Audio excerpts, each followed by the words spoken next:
I realize this video is a bit overdue, but I had to make a video response to the Off the Rope show and their video 15 Reasons Why the Attitude Era Was Bad. Just the title alone, I disagree.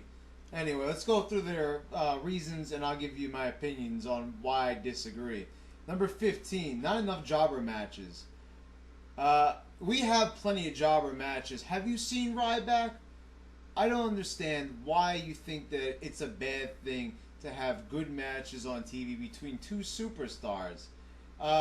If anything, we don't have enough good superstars to have good matches. So that's probably why. And the booking aside. Number 14, too many high spots. Really, I don't see too many high spots. You could look at the last episode of SmackDown or Raw from the past week, and I really don't remember the last time I saw a 450 splash or a shooting star press. But that could be just me. Maybe I'm having vision problems. Number 13, their involvement in Wall Street. Why is this a bad thing? Because WWE didn't want to be like the NWA, which was a failed company, and not get involved into the stock market and become a bigger company and be more a part of pop culture like they should. Look at all the benefits, TV appearances. If anything, it benefited the WWE to get involved in Wall Street. Number 12, not moving forward. Listen, the Attitude Era had so many different feuds. I don't even know how you could say this is the reason why that the feuds don't move over today. This is a today thing, a current thing, with Cody Rhodes and Big Show and Kane and Randy Orton, the feud's not moving forward. I don't understand why you would think this. I mean, they had Stone Cold and The Rock, then they had Stone Cold and The Undertaker, then Stone Cold and Triple H. The feuds move very fluidly, so pretty much an irrelevant point there. Number 11, finishers have lost impact. This has been forever. Did you see Macho Man and Ultimate Warrior? I mean, come on. The guys have been kicking out of finishers and reaching for the ropes during submission finishers for the longest time. This is just something that's just a mainstay in wrestling. I really don't see how you think it's just an Attitude Era thing. See, I think in this rant, you blame a lot of things on the Attitude Era, but they're more of a general type of blame that should be put on the entire WWE, not just the Attitude Era. See, that doesn't make a lot of sense. Your video title should really change, but then it would defeat the whole purpose of your video, because you're just specifically talking about the Attitude Era. Number 10, Crash TV. Well, you know, Crash TV, you're right. You can't always be shocking, but you should really at least try to be interesting. The Attitude Era was about Crash TV. Sometimes they went a little overboard, but most of the time it was pretty spot on.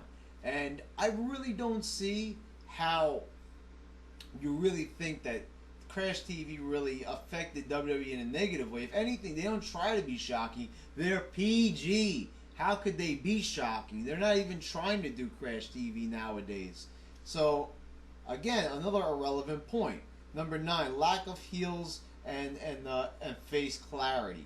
So you don't think that we have clear-cut heels and faces in wrestling.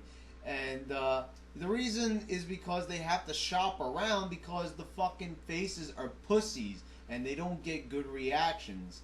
I mean, look, they turned Sheamus face and Big Show face and they're apologizing to the fans. Fucking pussies.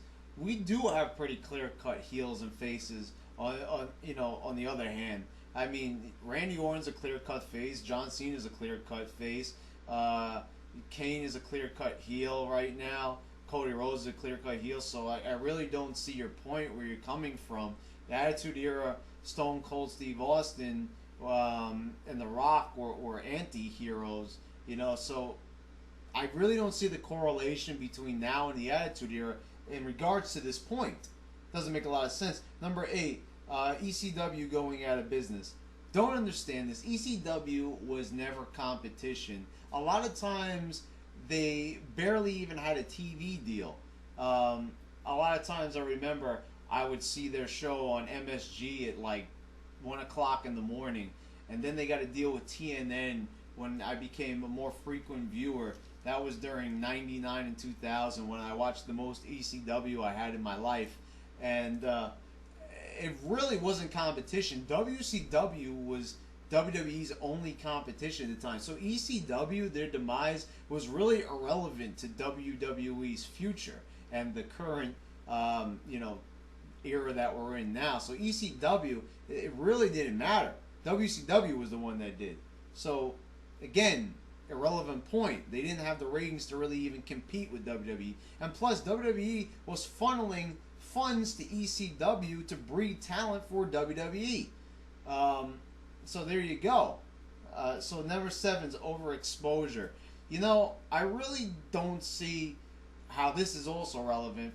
NXT and Superstars in the United States have all been shoved over to the YouTube channel. So really, you only got Raw and SmackDown, and that's it. So you're back. So overexposure. You made your video at the end of 2001, and this is NXT and Superstars have long been on YouTube. I really don't see your point here. So really, they're not being overexposed. I hear that Vince was trying to get Superstars back on TV, looking for a deal. Not a lot of overexposure, really. And you're saying with the pay-per-views, yeah, there is a ridiculous amount of pay-per-views. They really don't need that many. So I understand that point. But the thing is, it really doesn't hurt them to have these amount of pay-per-views. Even if people don't buy them, it's extra money. It doesn't really affect them either way. And plus, the attendance for the pay-per-views is pretty decent. Unlike the TV shows a lot of times. Titles are meaningless. During the Attitude Era, titles were really not meaningless. You mentioned the world title. Actually, the world title was a centerpiece. In fact, Stone Cold even customized his world title with a smoking skull. So actually, were they props? I don't really think so. Titles are very weird in the wrestling business. They lose value. The title goes docile like the European Championship, and one time the European Championship was defunct and they fused it with the Intercontinental title. So titles, it's kind of almost pointless to debate this because they go up and down in importance. The only title that you can really say is completely irrelevant is the tag title because that's meaningless. It hasn't meant anything since the year 2000, since all the big tag teams went away. So the titles in the Attitude Era. Why are you blaming the Attitude Era for the lack of credibility in the titles? It doesn't make sense. You're blaming the Attitude Era for everything, and a lot of these points aren't even relevant. Again, I keep coming back to that. Number 5, the creation of the IWC, the Internet Wrestling Community. Also, the YWC, which you and Wrestling Jesus like to talk about a lot. IWC, there's nothing wrong with smart marks. Why do we have to be stupid? Does it take away from the element of surprise? I agree with you there. Before the creation of the internet, you had no idea what the fuck was going to happen. How would you? Unless you had a friend inside the WWE. So I definitely agree with you there. The internet wrestling community, has it really hurt the business as a whole? No, because the IWC was pretty active during the Attitude Era, and it only benefited because it got people involved. The shoot promos were very successful, even if they were a work shoot promo. But I really don't see how the Attitude Era is responsible because, it was pretty active then, but look how more active it is now. So you should really blame post-Attitude Era for more destroying the wrestling business, and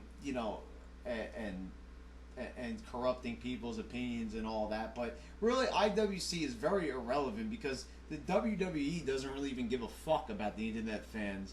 And, Vince and many other WWE representatives have even stated that in the past.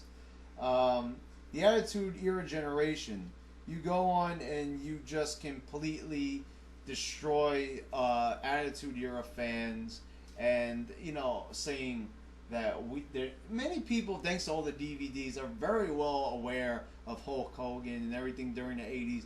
that was a good time period. My personal favorite is the Attitude Era. Just because I like the Attitude Era and it's my favorite doesn't mean that I'm in poor taste.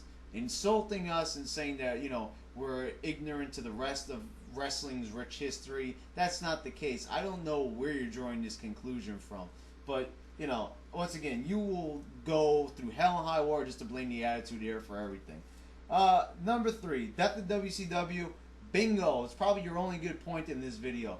WCW's death caused WWE to not be motivated and not get the great storylines and wrestlers. The demotivation, because WCW was WWE's only viable competition.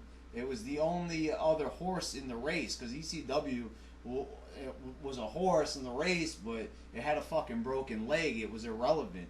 So I really don't see the point of even mentioning ECW, like I said before. But WCW did matter, and WCW's death really did hurt the wrestling business. I got to give it to you there, because it was only downhill from there. Because 2001 was the last really, really good year in WWE, WWF history.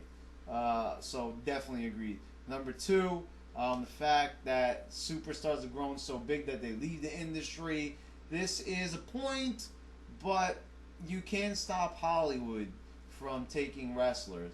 I mean, Stone Cold and The Rock are very charismatic, so it's no wonder that they would reach out and get people. Hulk Hogan also took some time off from the wrestling business too to do Rocky 3. So I don't really see your point here, because it's not really the Attitude Era's fault for making wrestlers into movie stars. That's Hollywood's decision. If Hollywood doesn't think that these wrestlers are capable of being a movie, they wouldn't seek them out. But that has been going on for ages. Roddy Piper was in the movie, Hulk Hogan was in the movie, so wrestlers are always going to be in movies. There's no way you could stop that. You're talking about irrelevant points here. And number 1, you said that Attitude Era set the bar too high, completely defeating your whole argument, because you're stating that the Attitude Era was good, when the title of your video is 15 reasons why the Attitude Era is bad. So it's not bad. You're admitting it's good. It set the bar so high there's no possible way they can meet it. That's WWE's fault. Never say never. They just don't have intelligent bookers or writers to come up with the sophisticated angles that they did during the Attitude Era to make them intriguing and interesting and enthralling. It's so setting the bar too high. I mean, look what you're saying there. You're saying that it was too good. How could something be too good? It can't be good enough. That should be a booker or a wrestling writer's philosophy.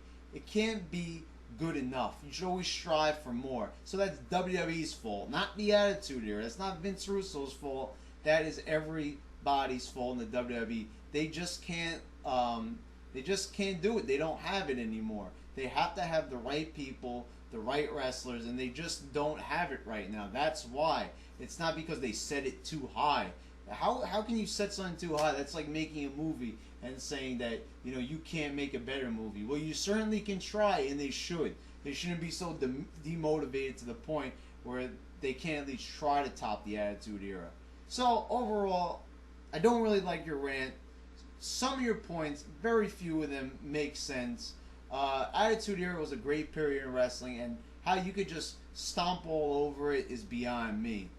Anyway, I hope that Off the Rope Show decides to add this as a video response to their video. I'll see you next time.